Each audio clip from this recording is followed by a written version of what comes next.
3, 2, 1. Hello, everybody. Welcome back to the Harrowed Harbingers podcast. I'm O. And I'm X. And we're back to talk about some fun stuff. So we've got a few topics for today. First of which is kind of being in a band. Yes. When you think about making music, that's usually the first thing that kind of comes, unless you're like a SoundCloud rapper. That's the first thing that comes to my head, especially like growing up and my dad being into like super old 80s music, and they were all just like basically boy bands. If the more I think about it, but are you saying like Aerosmith and Metallica are boy bands? Oh, because I think you're onto something. No. Why would you say something so controversial yet so brave? I'm a brave man. Yeah. No, I mean, but like he used to listen to like Bon Jovi and stuff, and I don't know whether to class that as just like classic rock band. Okay, I have a question for you. I don't know. Where does boy band start and stop? I just think of everyone with guys in it, to be honest. Yeah, because by definition, these guys are... No, but I'm just thinking attractive guys all in a band. Yeah. But that was kind of the norm for any band back then. Yeah, I know. You just had to be attractive. But when I think boy band, I think like Big Time Rush. Yeah. I think, but I guess like, early 2000s. That's what I was thinking. Yeah. There wasn't really any boy bands until like early 2000s. Yeah, because you had the boy band fad. Oh no, there was always like Backstreet Boys and stuff like that. Oh yeah, back with Justin Timberlake. Yeah. Old JT. Yeah, old JT. Couple of these, huh? Damn. When was Backstreet Boys around? I have no idea. I'm assuming 90s. Was it like late 90s? I have no idea. I want to Google it, but it's alright. Anyway, being in a band. yeah, but like I think being in a band is a fun topic as well, because you kind of get into kind of what music kind of means to people as well. Oh, and like how it means to a collective group. Yeah, like totally. All together. Yeah, and I guess kind of what makes music. Because do you remember Ben Shapiro's whole like, rap isn't music? I feel like you kind of have to talk about that a bit as well when talking about kind of what it means to be in a band and kind of what it means to make music at the same time. Yeah, I feel like that's important as well. So we're about to get destroyed with facts and logic here. Yeah, in this podcast, we're full about of to facts get and logic. Absolutely destroyed by facts when and was logic. the Backstreet Boys around again? Okay, and then we've got kind of being a better musician. Now this is more of a me thing. Yeah, I feel like it's more of like your journey. A little bit more. I feel like there's a lot to talk about there. Yeah, because you've been playing since you were like 13. 13. No, Yeah. 13. Yeah. Trying to remember when I started basically halfway through year 7. Okay. So I was like 12 turning on to 13. Yeah. And then Dad handed me a guitar. Yeah, sick. Actually, no, I picked up the guitar. I was like, "Hey, Dad, I want to learn the guitar." And he was like, "Yeah, that's good." And I was like, "Damn." Right. And then I just picked it up slowly, and I just remember like some of the stuff I started with and just all that stuff. Yeah. But mainly it's about actually I have grown as a musician as well in terms of like how to actually record stuff and mix it. Yeah, like that's a huge part of music now. Yeah. I mean, it's like I'm still learning. That's a crazy thing. Like you think after however many years I've been doing music, but I mean, there's always so much to learn. 6 years at this point. Yeah, that's so much to learn. I can't believe I've played guitar for nearly 6 years. Like it feels like it just like grows. Yeah, like, you don't even notice. It's crazy. Yeah, I mean maybe not in your case, but we've still got that rough cut of River Rollin'. Oh no. So the first song me and X ever made together, after we finished in our previous band, which we can talk about a bit later, was good. I think that's a really good kind of case study on what kind of makes a band work and not work. Oh yeah, true. It's hard because there was other like there's other stuff going on as well. Yeah, and I think that's a part of it too. Just mainly school, which is like the big thing that was like in the way. Yeah, and then like kind of sport, kind of transportation. I think Ryan's parents like didn't like him, like kind of being in a band as well, because they kind of I never heard. On him. He never told me anything about it. Yeah, I mean, like I guess kind of bands are complicated and people are complicated too. Yeah, that's true. Yeah. Depends how those complicated people work together. Yeah. And I think that's part of why we've kind of worked so good, because it's just the two of us. Yeah. Like it's really easy to just kind of turn up, Yeah, that's true. Yeah. Yeah, it's just whenever it was me and O just. Whenever we just decided to record something, it was just like we're together and then we're doing it. All of a sudden, it's out of nowhere. Like I literally woke up this morning and we decided to do a podcast, and now this has happened. No. What happened is I rang on your doorbell. Your brother let me in. I walked into your room to see you sprawled across your mattress on the floor. Hey, and I looked comfortable, didn't I? Yeah, and I said, and here's what I said word for word: "Hey, stinky boy, it's time to do a podcast." And my response, I didn't want to wake up to you being a bitch. Yeah. And then part of being a better musician as well, we kind of want to talk about kind of musical influences. Oh yes, that's big. Yeah, that's a really big one. Yes. I think you probably have more to talk about there than me, because I didn't actually start listening to music. Yeah, that's crazy. Yeah. That was crazy to me at the time. I was like, what? How is that a possibility? Yeah, I remember on my phone I had like an illegal like YouTube downloader like for music, and I had like maybe 12 songs. Yeah, like iTube or whatever it was called. Yeah, I don't even know what it was called. I had like 10 songs, and I was like, brother, if you want to learn how to play music, I remember like strictly the time that I showed him Red Hot Chili Peppers. Yeah. What was the first song I showed you? I think it was By the Way. Yes, I was like, by the way, yeah, because I remember the music video for that. Yeah. Yes, I mean, and that's how he got into like slap bass, basically, because he just saw Flea, and anyone who sees Flea is just like, I want to do that. Yeah, I want to do that. That's like the biggest thing. Yeah, it's crazy to see how like. Now that I can actually like effectively slap to like 2 years later, like somewhat like it's crazy and how that like plays a role in how you grow as a musician as well. But it's also cool. Like cool. in the last point I want to talk about here is the creative process, because your influences have a huge effect on the creative process. Yeah, it's really weird because you have like this one style, but then like when I add the amount of crazy influences that I have. Yeah. Whether it's like in the vocals or like in the effects even. Yeah, like it could be really basic playing as well, but it's like just in the effects and how I mix it influences and mixing and effects has like, really come in as well, Yep. It's crazy. Yeah, I mean, why don't we kick things off by kind of being in a band? Like what does being in a band mean to you? To me, It just means having like this camaraderie, but to a point where it's like you can still have fun with it, but like it's hard for me to explain. It just has to feel natural, because like whenever you try and force something in a band, like there's so many times where I've actually seen bands fall apart just because someone was forcing it and didn't just go, I don't like this kind of music, or like stuff like that. So definitely like being in a band and having like some that honesty to just go like, I don't want this, and then work on it together to figure out that middle ground with what you both want, or what you all want really in a band. But like for me, it's just me and her. Yeah, it's really funny you mentioned that kind of forcing thing. Have you listened to Mastodon's most recent EP? No, I have not. Okay, well, it's like a really nice melodic thing. I think you'd really like it, actually. And I was kind of doing some research on it. The lead guitarist and vocalist Brent Hines, there was an interview with him, and he was like, I'm not actually that much into like heavy music anymore. Oh, wow. Yeah, see, like, as long as he's like opened enough to say it, and then the next EP was melodic, so that's how you know it's like somewhat of a good band, because they have found a middle ground. Yeah, and like if you kind of take that fact into account, kind of watch how the band's music's changed, you do see it go from like, because like the first album I don't actually like. Is it like too heavy? Well, yeah, because it's a really heavy sludge metal album. Wait, what's the album called? Remission. I think it's called Remission. I might have heard it. Yeah, like I never listened to Mastodon. Actually, you introduced me to Mastodon. Yeah. So I haven't actually like listened to a lot of Mastodon. Yeah, but it's like really heavy sludge metal, and you can kind of see this like, and I'm not into that kind of stuff, but you can see this like progression into what they are now, which is kind of a lot more kind of melodic, I guess, and less of that. Which if you kind of take that into account, you can kind of see that band kind of growing together. Yeah, I mean, but. It's crazy to see how bands change.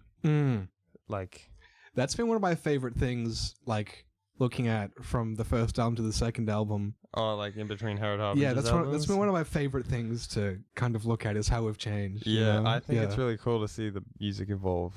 It's really cool. It's really cool. And once we, wait, will the album be out by now? Yeah, hopefully. It should be. Okay. Yeah. When we brought in the banjo. Yeah. Oh, that was fun. I loved that. That was so much fun. A new instrument as well, because I've never actually like seen a lot of the banjo. Yeah, in the music I listen to, and then you showed me like Larry and his Flask as well. Well, like it's not the banjo isn't an Australian instrument, you know. Yeah. Like it was very much an American kind of frontier instrument. Yeah. I can imagine.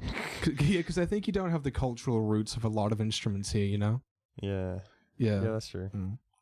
But I liked what you were talking about before with like the camaraderie aspect. The camaraderie is probably the best part. That's like my favorite bit of being in a band, because it's like, I don't know, you just like when you're working with someone and you can just rely on them and then it just works. You know, like you don't have to like manage anything or you don't have to do anything, and it just kind of works together. Yeah, and I think that kind of links into kind of what music is, I guess. And it's because I think a lot of it kind of comes from the connection kind of between. Because like you'll get bands that just focus on trying to get big and they're just not happy with the music they're making. The same thing as someone who's like studied for years but they're going into a field that they don't like, kind of thing. Yeah, right. Yeah. And they just like focus on this one thing for years and years and years and years, and then I remember they don't like it. Like it's just not. They just don't like it. Yeah, they're like stuck in an office job or something. Yeah, I mean, I remember Louis, like one of our friends, Louis. His career plan was originally to go to this university and do a kind of music and science degree, but he found out the only music they did was like jazz, and he was like, "I'm not into that." Yeah. Damn. Yeah, that's what I'm saying. Like there'll be like, and there's like opportunities for stuff, but it's like sometimes not the thing you want. Yeah. But I reckon it's good to like go for it either way and then evolve from that. But like, I don't know. Yeah. It's hard. It's hard. It is. Yeah, because it's kind of the connection to each other and then the connection between each other to music. Yeah. I mean, that's really important. Like surprisingly, I you know, it's really funny. I thought we were just going to be making really stupid music. Yeah, that's fair enough. Because of how like wacky our friendship is. Yeah, it's quite, it's pretty crazy. Yeah, I mean, that's fair enough. Like you thought it would be like an NSP kind of band. Yeah, right. Yeah, that makes sense. Or just like crazy wild punk. But then it ended up actually into something that I really enjoyed, which I was like happy with, because before I was just gonna like before like all of this, I was just like, I don't think this is gonna work out. Blah blah blah blah. Yeah, I've told you this before as well, where it was like, I don't think this is just gonna it's just not gonna be worth it. It's just gonna be boring. Blah blah blah. But then I just like gave it a shot. I was just like, you know what? Let's do it. See what happens. And then, what do you know?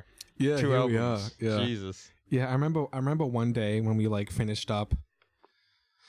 And I don't remember what happened. I think I got like really frustrated just because of my crappy bass playing. And this is when we were still working at River Rollin'. And you were just like, and you were just like, you got really frustrated. And I went home and I was like, oh, like I remember I was like, I don't know if Jarrell like really wants to keep doing this, you know. And then at that point I didn't, because I was just like, it's not just this is. And then it was either later that day or the next day you called me and you were like, hey, I was wondering if like you wanted to like do an album together.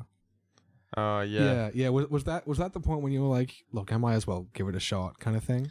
Yeah. Well, I think I was talking to my parents or something. Yeah. And I was just like, I don't know if this will like work out. And then I think my dad or my mom said something that was just like, you got to think about where you started. And I was like, that's true. And then I think that's where like my interest for watching someone grow actually came into play. Because before I was just like, this is a waste of time, blah, blah, blah. I was pushing it aside, whatever, doesn't matter. And then, it was just like, wow, like where did I start? And just like, my expectations was just like way up there. And then it was just so like unrealistic. And in terms of bass playing, this was the point where I was still like putting my fingers, like my thumb and my index together, and like going down as if I had a pick in my hand. Yeah, and he just he wasn't even holding a pick, and it was just like like he's dong dong dong dong dong dong dong. yeah, and it was just so like lazy and messy, and just it sounded really like bad. But I was like, wow, I sounded like that as well. Like me trying to put together my first chord, it's like I'm like God. Yeah, I remember. Like, yeah, wow. Yeah, I remember Louis was over as well, and he was like, Dante, dude, you got to be doing this with your two fingers, and I was like, nah. I had no idea, because like with no background listening to music, I didn't know what the deal with the bass was. Yeah. My dad always, because my dad used to play, and he was just like, yeah, the bass is cool, and we'd went in the garage. So I was like, yeah, the bass is cool. So, you should talk about how, like, what really sparked your interest into how you became a bass player. Yeah, because that's a funny one. Yeah. It's not famous, but it's like a small band that he found. Yeah. You explain it. So I was in Germany with my dad, and it was maybe like the last or second last day. We were in Marburg, and I don't remember what time of year it was, but every year they have what they call the 3 Days of Marburg Festival. So my dad was doing some research with his friend Roland, and he'd kind of let me go for the day. Right. So I was kind of wandering around this big kind of fairground, and just kind of like stumbled into a gig, basically, for this German band called Kensington Road. And my dad caught up with me. We stayed, watched the whole show, and I was totally like blown away. Because like I didn't like listen to much music at all. This was the first live thing I'd ever seen. Yeah. And just the bass kind of like shaking everything. I was like, yeah, that's where your cult following for the bass happened. Yeah. Yeah, totally. Yeah. So what was like the first impressions of Kensington Road? First impressions of Kensington Road, I was like, oh my God, this is so cool. Because like they're up on stage, they're really tight as well. Oh, okay. Yeah, and I guess you've heard them a bit as well. Like they're kind of weird, not as weird as us, but they're still kind of weird as well. Like it's kind of like a pop rock, I guess you'd call it. So it's kind of very melodic, very like kind of head bobby sort of music. Yeah, yeah. Like, I can't remember. Yeah, it was like almost rock. Yeah.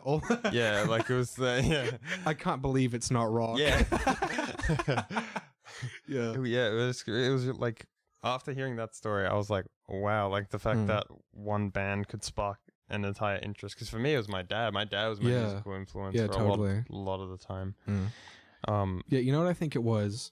Is because I went to Germany kind of off the back of a really bad experience, and it was the first thing for a while when I was like, I'm really enjoying myself here, you know? Right. Yeah, it was a big like, I'm having such a great time here that I hadn't had in like a year. Yeah. And I think that was it as well. Yeah. Just like it was something that made me happy that I hadn't like really considered, I guess, you know?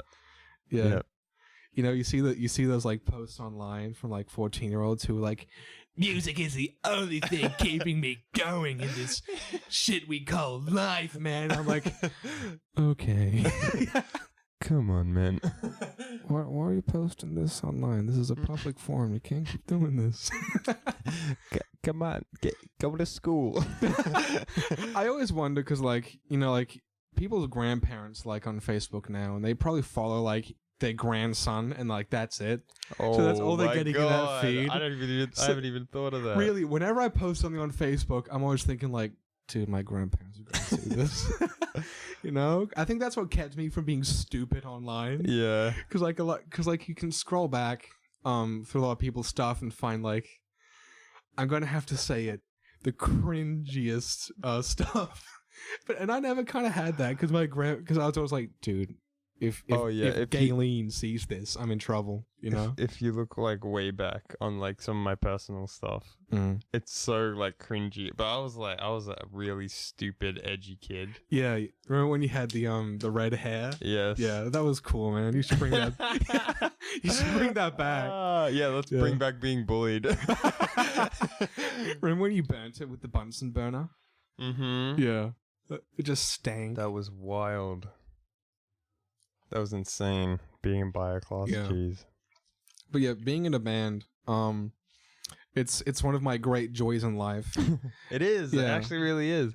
It's one of my favorite things when it's like, oh yes, O's coming over today. And we're making music, and it's just like, oh, I don't have to worry about anything for the day. Yeah, totally. Yeah. And just start making stuff.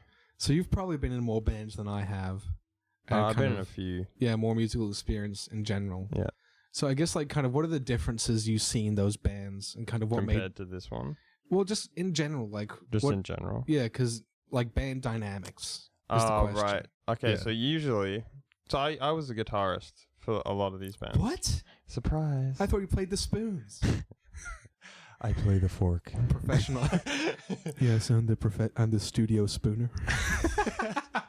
It's me. Okay.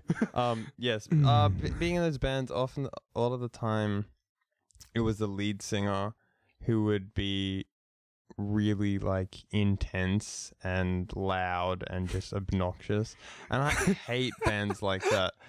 Do you think the singers are compensating? Well, yeah, definitely. But like, they have to be like the show for everyone, and they're basically like, how I see it is just it's them embarrassing themselves for entertainment, because they just yell out stupid stuff and they get drunk, and it's just like, it's just really stupid. I went to a gig semi recently with that friend Louis. And this wasn't really even the guy's fault. This was just me being an asshole. But so one of the bands that came on before us, Endless Heights, great band, go listen to them. They kind of set up for the next song, and the lead singer kind of went up to the mic and just said, "Run," which I didn't understand was like the name of the song. And then he just said, "Run," and then like turned around and walked backwards, all cool like. And I was like in the front, and I just said like, "Is that a?" And Louis turned to me. He just said, "Don't." Suggestion. And everyone started laughing and shit, and I felt so bad for the guy. Oh, God. But yeah, it's that, you know, because it is. If someone just in the crowd goes, "Wait, this is dumb," everyone will be like, "Oh yeah, it's kind," because it is kind of dumb deep down, you know. Yeah.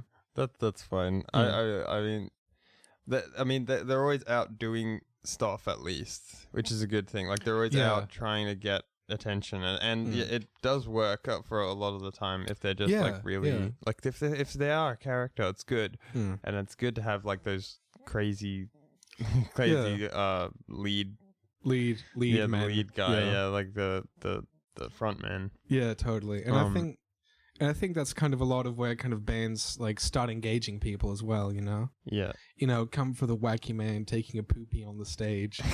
You know, stay for the wicked bass line. Yeah. It's but like being in different bands, the way it works, a lot of the time the bassist and drummer usually are like close because they have to work together. So but it's like a work relationship almost. Yeah, okay. Because that's how a lot if because you'll have bands that like take people in, they'll get applications, and they'll get like, oh yeah, I remember, and that's how it normally works. Like that, like it's really difficult to get into like a good band, because like the higher up they are, the more skilled you need to be. And it's crazy, and what they get you to play compared to like your actual skill level is insane. Like it's so easy.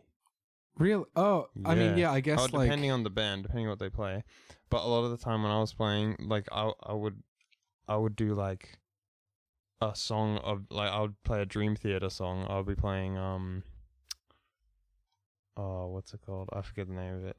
I think it was Hell's Kitchen, I think it was called. And that's insane. That piece is insane.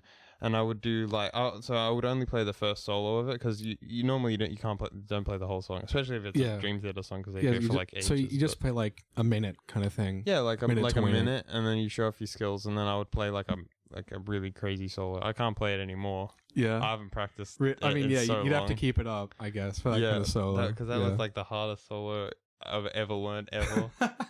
Yeah, crazy.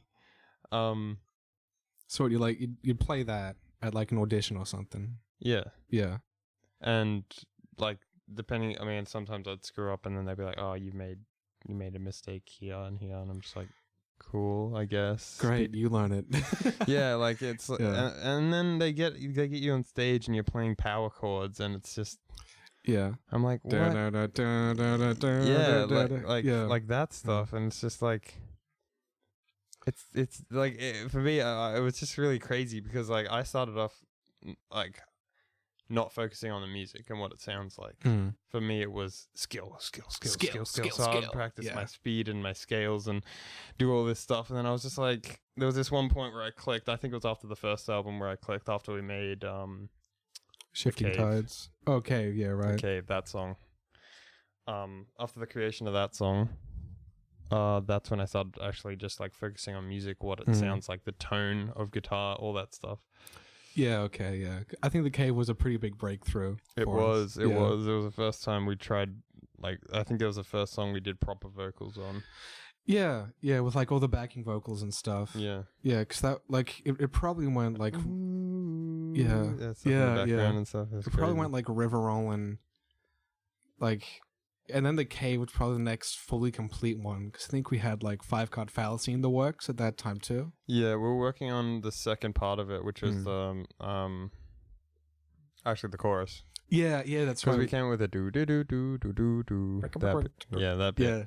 Yeah. We came up with that bit, and then I think Dad came in and he helped us with the. Yeah.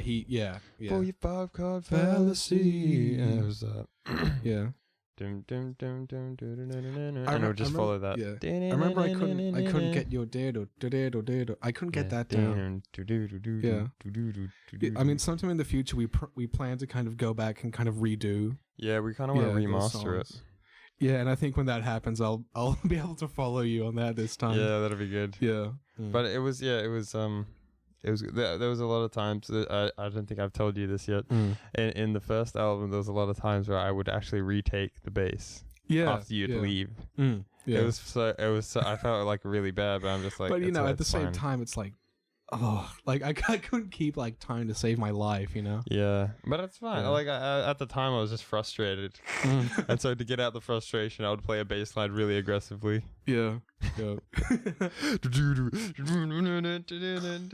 I think I did it for Hearth at one point. There was yeah, you did. I know you did it for Hearth because I'd keep missing the, like, I'd overthink that because the Hearth is a very kind of note. No. Yeah. And I'd keep overthinking that. Like where you were playing and you're like, ding. I'm like, dang it. Yeah. Retake. 12 million retakes. Yeah, retake became a joke.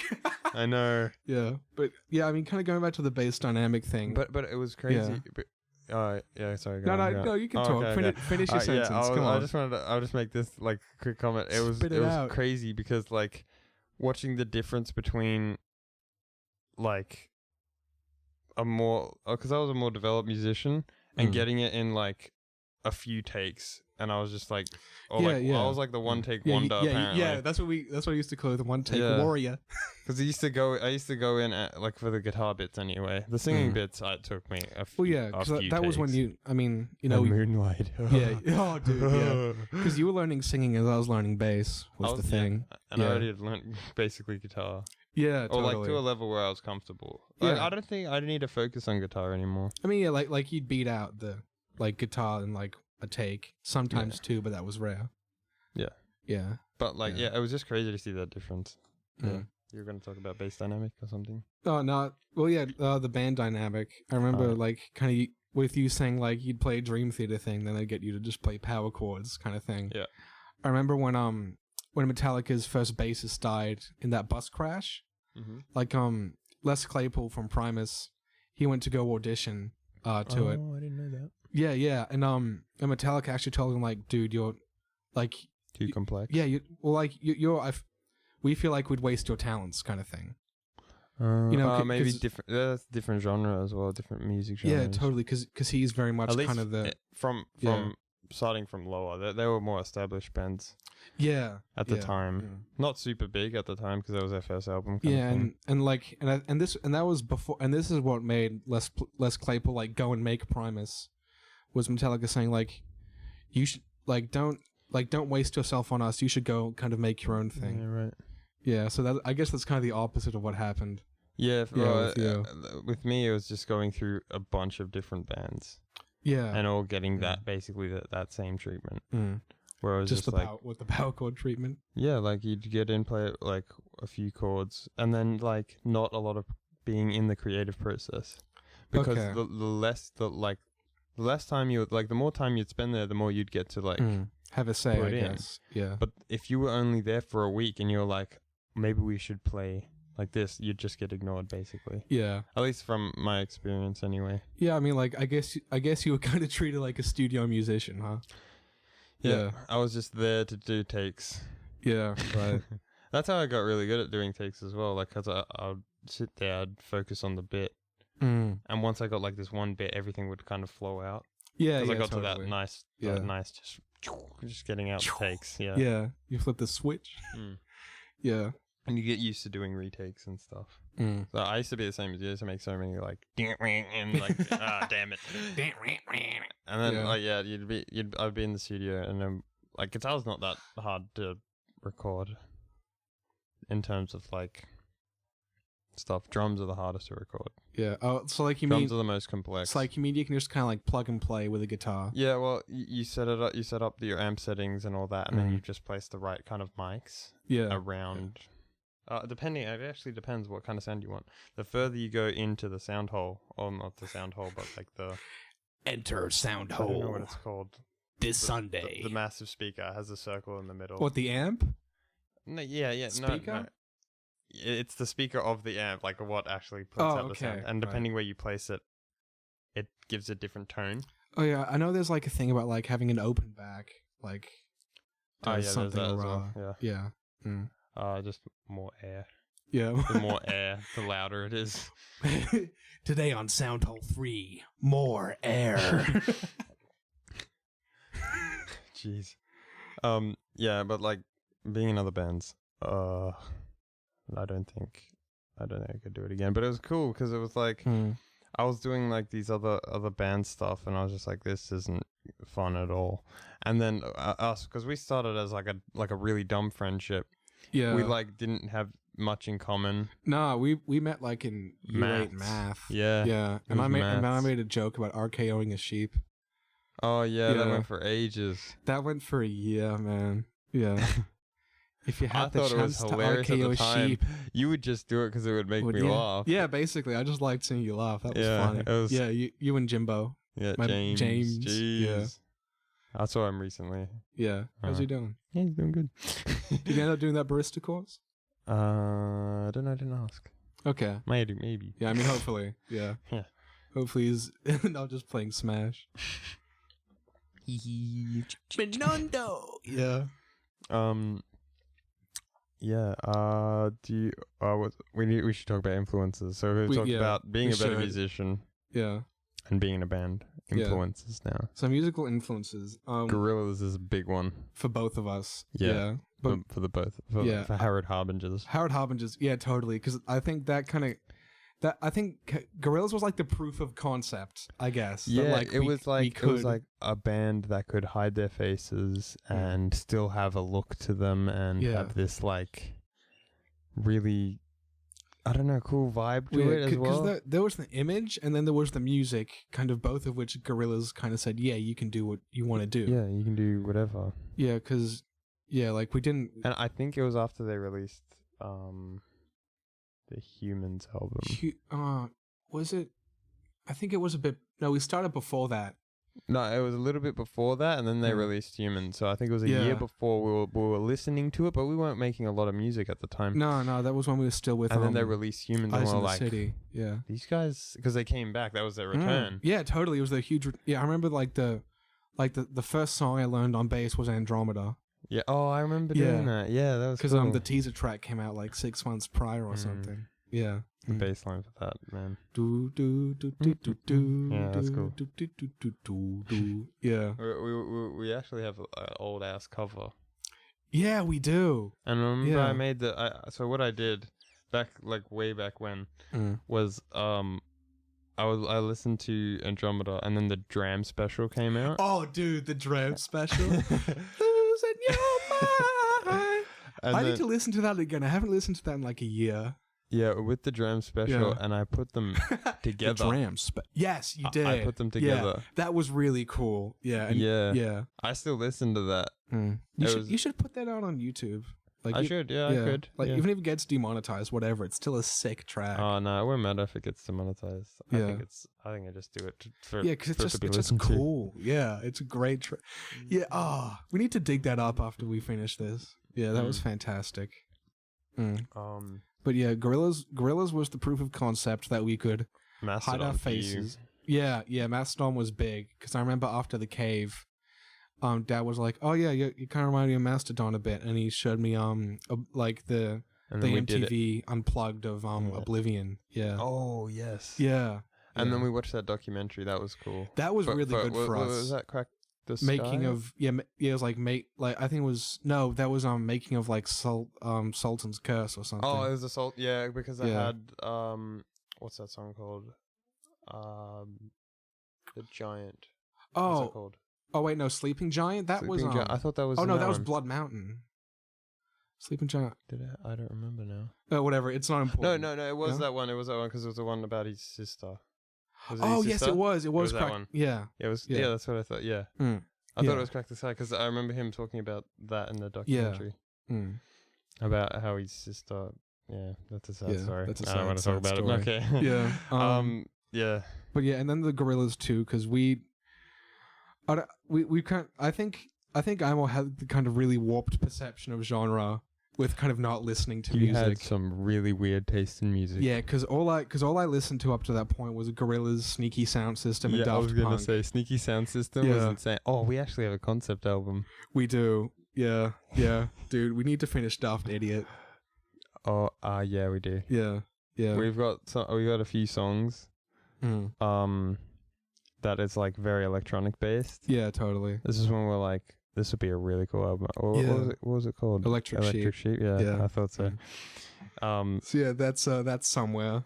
Yeah, don't worry. Somewhere in the release schedule. I actually listen to something like it every now and then. At least we have it on private on our SoundCloud. On our SoundCloud. I listen to it every now and then. Yeah, dude. I'm the only one here still. Oh, okay. Yeah, that's still such a good track. Yeah, but then so I had a really warped perception of genre because of those bands what I listened to. So I guess I'd keep kind of suggesting weird things to do. Yeah, you'd always have like really and like you'd be like this really weird ass progression that you'd come up with. Yeah. And I was like, because I hadn't done any music theory. Where would you have heard this at all? Yeah. Like, I don't understand. And then he would show me like these really crazy. What was that? Oh, you showed me this guy. I don't remember half the people you showed me. There's so many wacky ones. It was like this half electronic album, and it had some. I forget. It was really crazy though as well. Oh, was that Poolside? Yeah, it was. You showed me Poolside, and you showed me another one after it. Another one after Poolside. And it was like an electronic album, and the art for it was like really strange. It's like spaghetti or something. Oh, that was Jake Storber. That's the one. Yeah, yes, him. Totally. You showed me him, and I was like, "Whoa, that's crazy!" Like, what is that? And that was kind of when he started messing with keyboards as well. So that was probably pretty cool for you. Mm-hmm. Yeah. And then last Christmas, I gave you my heart. Very next day, you gave me. You threw it away. You gave me the Arturia MK2. MK2 Toyota. I remember that. Yeah. Because I wanted to open it because it came early, and I was like, "Please let me set it up." And you were like, "No, wait for Christmas." And I was like, "Okay, all right." Oh, yeah. It's like, fine. Yeah, I guess he can give you Arturia a big old kiss on Christmas too, because that's your 1 year anniversary. That's my 1 year anniversary with my Arturia MK2, the only partner I'll ever need. Yeah. Besides O. Women, irrelevant. Whack. Yeah, but it was like, it was good fun. Yeah, to muck around with the keyboard, and I've come up with some really cool stuff with it. Yeah, and I think it really enhanced. The first thing I came up with was like a meditation track. Oh yeah, it was like that. You go like Alaska or something. Alaskan Dream or something. Yeah, that's right. Yeah, it was like crazy. It was like. Yeah, it was so like trippy. It was like, whoa, what is this? It was like a meditation track. They had like those weird ass frequencies and had a bass frequency. Didn't you also make like Harsh directly after that? Yes. Yeah. Harsh had the most Mastodon influence. Yeah, that was when I was listening to a lot of Mastodon. Because it has the 1,000 wolves tear at my bones. And singing that was so intense. Yeah, totally. Because I remember listening to Mastodon beforehand, before doing that take. Yeah, right. And we were listening to Sleeping Giant. It has a doo doo doo. That's my favorite bit. And then yeah. That was crazy. Yeah. Oh, it was wild. That was crazy. Yeah. Then so yeah, that's where you get the weird kind of genre mixing stuff from on the first album. We do it. We've done it kind of less now because it does make it really messy. It makes it no. It doesn't make it messy. It just makes it hard to cope with. Yeah. Like our transitions really had to pull through. Yeah, because it wasn't like it almost wasn't our music. That's what it kind of felt like. It was kind of just like copying a type of style. Yeah. And then we were like, yeah, we'll add our own thing to it, but it didn't work. And then we ended up finding our thing in the second one. Yeah, totally. But Black Hole was the first thing we made. Yeah, that was the first thing we made from the second album. Yeah. I mean... That was using keyboards as well. Yes, it was. It was using keyboards. Yeah. I mean, talk a bit about your kind of musical influences, because you probably have a lot longer history and list. Yeah. Yeah. So if you've heard Five Card Fallacy, a lot of that influence was actually from Michael Bublé, surprisingly. Yeah, you keep talking about the Bublé. And it's coincidence that it's close to Christmas, because he always comes out at Christmas time and releases an album. Even I don't even like him that much, but I got a lot of his like crooner stuff, which actually really helped, because like I used to watch him live to figure out what he used to do with his voice. What does Karuna mean? Crooner. It's like that. Sounds Jersey. like a juice flavor. Very Merry Christmas. Yeah, like that. You know, like kind of David Bowie. Like in a fancy suit, singing like kind of swingy kind of. Oh, like a Frank Sinatra. That's very crooner. Yeah. Okay. Yeah. Totally. Yep. Take me to the moon. Exactly. Yeah. Very like, and that crazy vibrato that they have is just like this really nice, like clear, but also like smoky almost. Yeah, I know what you're saying. It's cool. Yeah. It's cool. You feel like you're in like the basement of some jazz club. Yeah. Yeah. Then Rockstar Voice, which is we've only brought that Dari. out. Yeah, on Dari. We only brought that out recently. You had a lot of fun with that. It was. When I didn't try out my deathbed to make a man. I was like, man. To make a man. To make a man. Yeah, the other track. And the other track was very Mastodon. To make a man. Yeah, doing that was so fun. Like, it was so much fun. That looked fun. Yeah. It was fun. Yeah, because it kind of wasn't. I remember after every single one of those takes, it goes.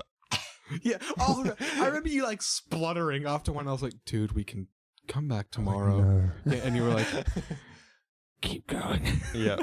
No, I was dedicated. Yeah. Because that song, I wanted it to make crazy. I wanted to make really, have a lot of like grunt to it. Because we've always tried to do kind of like heavier stuff. Yeah. Our first one was, it was Mother Flippin' Shattered Moons. We tried. Yeah. But that was a mix of me being a really crappy bass player and you still being kind of new to singing. Yeah. Yeah. So we couldn't quite pull it off. Yeah. Like if you isolate the bass track from that, it's a mess and I hate it. Oh, yeah. If you isolate the singing track, it's mediocre at best. Yeah, totally. Yeah, and at the good parts, at the quiet parts. I was always good at the quiet parts because I always had that airy stuff. And I got the airy, whispery stuff from like... I think I actually, but this is before Billie Eilish became a craze. Yeah, she kind of took off like at the start of this year. I actually listened to Ocean Eyes when it was like at 30,000 plays. Oh, okay, bro, we get it. I'm just saying. I had that song in my head, but I also used to listen to Korn, which had some crazy whispery stuff. Yeah, totally. And I loved Korn in terms of like. that like that creepy, like that grunt while whispering at the same time. It was crazy. Goddamn exhilarating. Yeah. You like that stuff? Yeah. It was actually kind of a mixture. It's so weird to have those two mixed, but that's how I got like the creepy. So it's like Billie Eilish plus Korn. Yeah, it was really weird. But I used to listen to a bunch of like, I never listened to Disturbed. Everyone wanted me to listen to Disturbed, which is like a heavy metal rock band. Yeah. But I never listened to them. Yeah. and then I listened to them later, and I think that's what helped me with the like the really deep stuff on Durry. Yeah. Where it has that crazy stuff, and then Slipknot as well. For a lot of my I have so many heavy metal influences. Yeah, totally. I'll need to like pull up a list because I've got tons of heavy metal influences that I used to listen to. So heavy metal used to be like my thing when I was younger. Yeah, I can. Yeah, because you know your dad and your brothers are still very much into heavy metal. Yeah, very much so. Yeah, they still listen to Metallica and. Yeah, I never like got into Metallica. Iron Maiden. Yeah, was another big one. Or Akadaka, as the cool kids say. Dad used to listen to Akadaka. Me and Jordy never used to. Yeah, but it was cool. In terms of like guitar influences, Joe Satriani. Yeah, he's been your big one, Joe. Yeah, Joe Satriani. In terms of like, but like the background guitar, not his crazy. Yeah, not as. Yeah, you know that you don't actually like playing that stuff, do you? Like the crazy like. It's fun when I'm frustrated, but not. Yeah, but not like regular. Yeah, like just not for fun. Like, yeah, right. Yeah, like it was just. Well, what are you laughing at, Smarter? It's just a piece of tape stuck to his arm. Those influences were pretty wild. I'm trying to think of. For the first album, who was like a major influence? Yeah, because first album's a weird album. Smashing Pumpkins. Yeah, right, okay. Smashing Pumpkins. I used to listen to Smashing Pumpkins. Soundgarden. Yeah, Soundgarden. My favorite was I think he kind of Spoon Man. I think it was called. Yeah, Spoon Man. Yeah, I think he kind of took like. It was a great. I always wanted to sing like the guy from Soundgarden. Yeah, he's got a very distinct voice. Wow, as well. What a voice, man! Oh my god. Yeah, you kind of took the tone from Soundgarden, I think. I tried to. Yeah. Yeah. Trying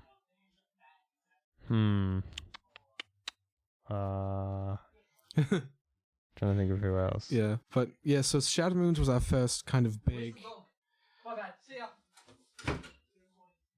Jesus Christ. Okay, we've got two options from here.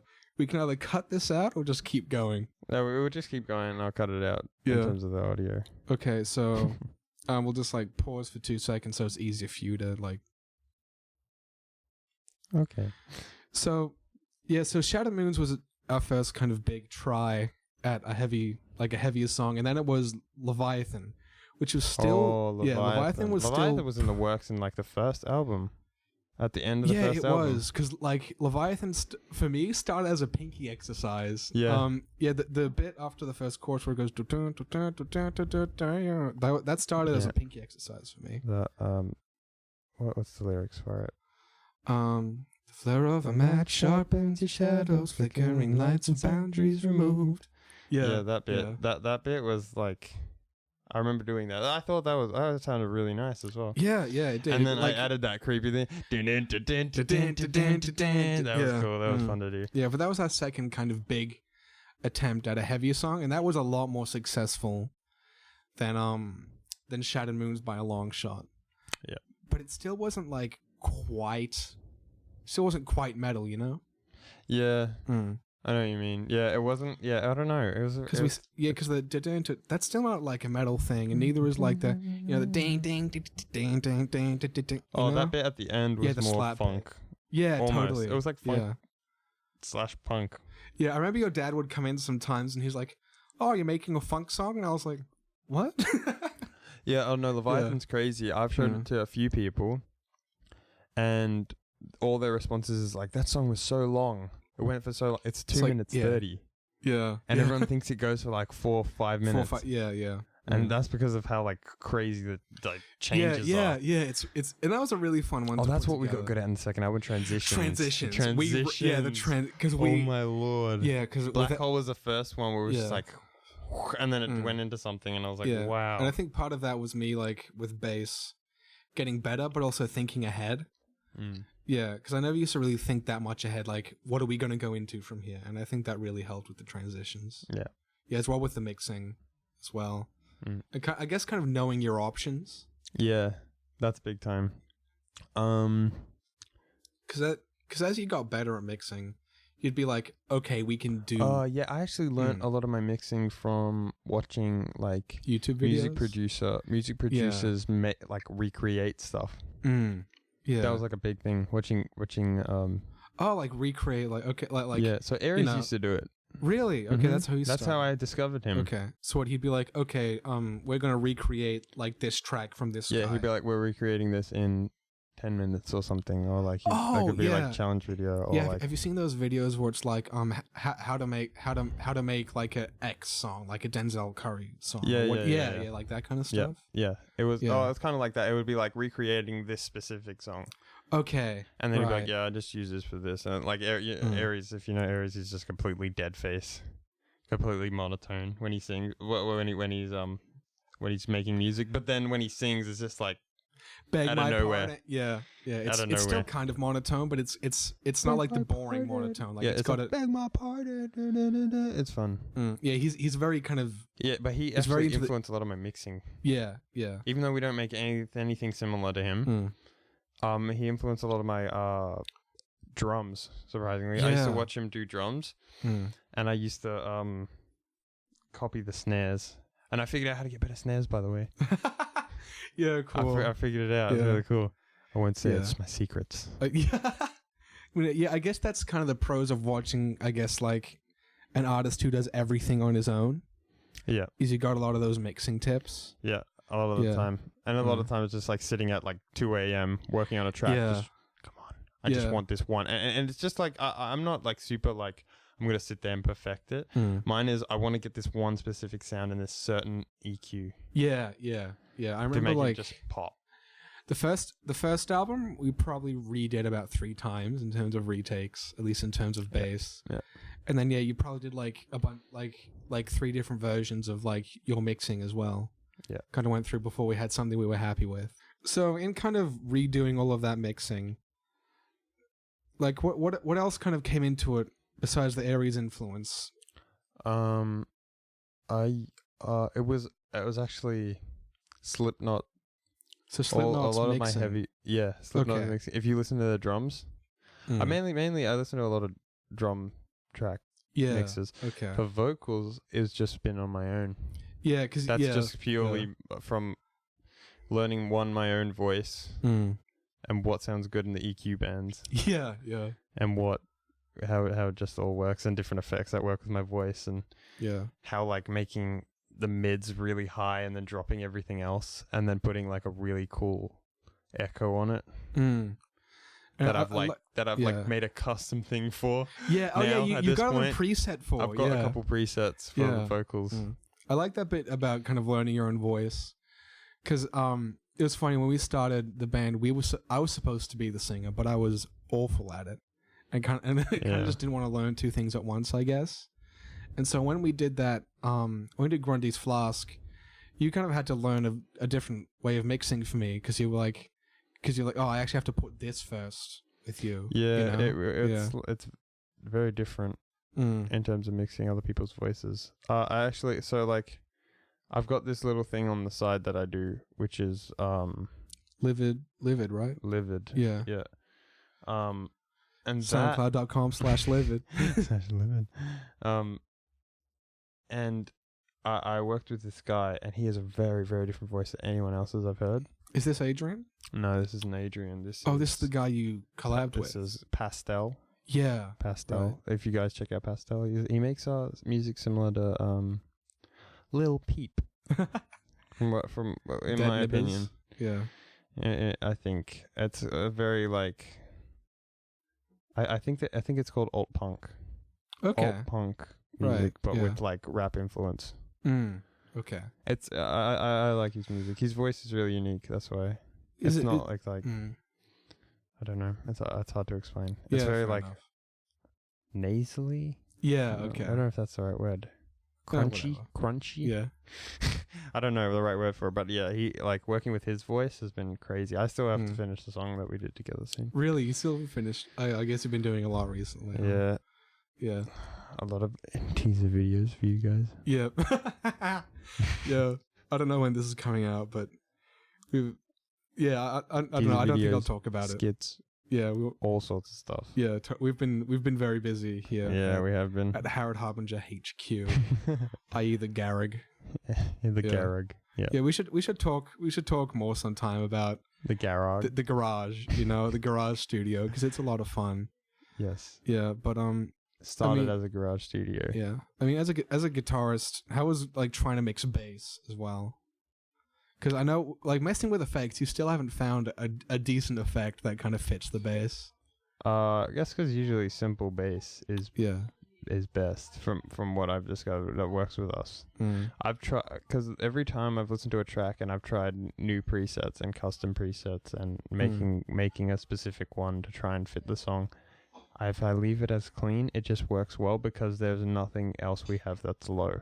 Yeah, a lot of other people, in terms of like more modern music, they've got a subwoofer. They've got like something that goes into the subwoofer ranges, which is like sub bass. Yeah. Oh. And they've got like really low sub bass.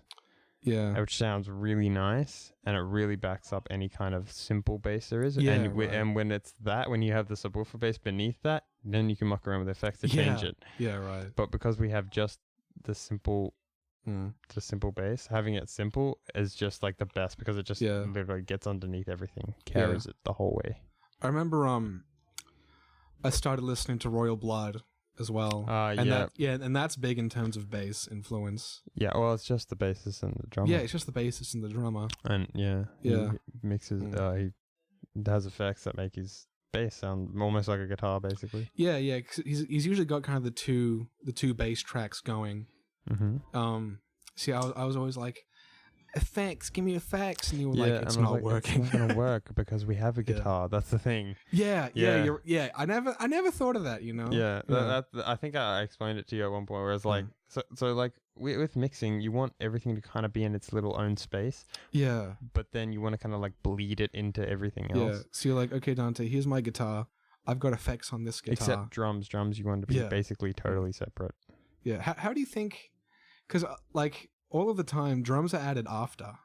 Yep. Yeah, and like that's because they're the hardest to mix in like for me anyway. And some people get it easy and they're just like pop, done, and I'm just like, I can't get it. I remember when you were talking before about kind of the working relationships between the bassist and drummer.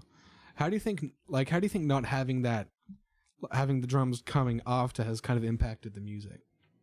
Because we don't usually play with. I think it's good because do you think it gives us more room?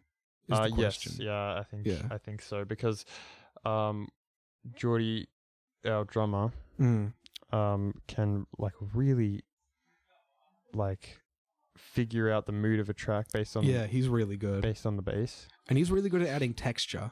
Yeah. He adds a lot of like tempo, upbeat. I mean, that's what drums do. It's just like, it gives you like this thing to headbop to. Yeah, Geordie totally drives Moonlight. And there's a bit in Moonlight at the end where it sounds like me and him are kind of playing off each other, but he totally manufactured that. He's such a good drummer. Yeah, and he also totally drives Miracles. Yeah, you know that bit after the first chorus where it kind of starts rolling. That was initially a big issue for us because the momentum would suddenly dip. Yeah, when Geordie went into that, like he started off as like a quiet drum thing, and then he built up for the, when it started to go,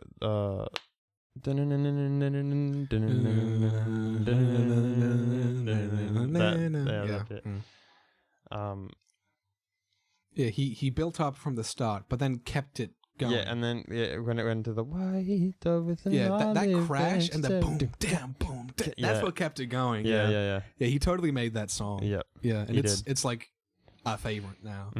One of our favorites. Yeah. Yeah. I mean, I think I like all of our music. Oh yeah, totally. It's just all my favorite. Okay, let's ask this. What's your least favorite on the new album? My least favorite. That's actually a really hard one because the ones I didn't like for a while, like Henry, have actually really grown on me, and that's been a fun bass line to learn. Oh yeah, I'll tell you what's up top, which might surprise you, is Daughter. I really love Daughter. You like Daughter? Yeah, so much. I came up with that. I remember that. Yeah, I remember when you were like, "Hey Dante, I made this thing. We can kind of," and then I remember trying to figure out the vocals for it. That was the most hardest thing. Yeah, I wrote some funky vocals for that. Yeah. I mean, I think I came up with the melody for it because we were struggling with it. We didn't know which melody to follow, and I was like, "We need a separate melody." Yeah. Because I remember. I probably still have the video of you on my phone of you being like, da da da da da da da. Yeah. And that was the first time I used my trained falsetto. Yeah, it is. That's your big falsetto breakout. Big falsetto moment. Yeah, but in terms of my least favorite, so in terms of least favorite, I know Harsh kind of gets me because I did a really, really crappy job on the bass, and X had to go in and clean that up afterwards. So there's maybe 3 different bass lines you've had to kind of swell together. Yeah, and melding those. You couldn't really hear it if you didn't know, but I know, so it takes me off. Black Hole can drag on a bit at the start. Black Hole doesn't have the strongest start. Yeah. I was gonna say Black Hole as well, but I really like the vocals for it. That's the thing. I did a really good job on the vocals on that one. And the bridge rocks that song. Yeah. Oh yeah, the bridge. Oh, our bridges are insane in the second album. Look, it's really hard because I do like all of these songs a lot. And I guess kind of Harsh, the keyboard stuff and the vocals all really work. Grundy's Flask, some of the loops are a bit rough. I know the banjo loop is kind of rough, and we probably should have gone over that. Least favorite, I don't really. They're all my kids. It's hard. They're my babies. Yeah. It's hard. They're my babies, but between Black Hole and Harsh, it's kind of hard to choose. You really saved Leviathan with the vocals because the vocals and the drums really saved Leviathan because I didn't like that for a while. Yeah, it was kind of empty. I didn't like Dari for a while, and then he brought in the rock star voice, which totally saved it. Yeah. To make a man. Yeah, that was cool. But yeah, I probably have to say Black Hole, I guess. Yeah, because you're not. Yeah, the guitar isn't as involved in that one either. Yeah, it's very bass driven. Totally. Not that that's a bad thing, but no, it's not. Well, it's not driven. That's the thing. Yeah, and I remember even when I brought the first riff to you, you weren't sure about it until you accidentally clicked on the phaser, and you were like, "Ooh!" You know? The phaser was very important. So yeah, probably Black Hole. Yeah. Okay. Well, I would have to agree. Yeah. Well, we're gonna have to wrap it up of this podcast, but there will be more coming. This is a lot of fun. But next time we kind of want to talk about kind of the creative process, the album cycle, and kind of bring the influences and kind of being in a band discussion into that as well. Yeah, that'll be good. Thanks. Yeah. So make sure you tune into that when that comes out. We'll have a lot more details on our Instagram. So be sure to follow us there. And our Facebook. I finally figured out how to sync the Instagram to the Facebook. Yes. So yeah, follow us there to keep updated. And yeah, thanks for listening. Thank you. It's hard to breath when I step outside in the night. Still won't breathe, seems too fake for a sign.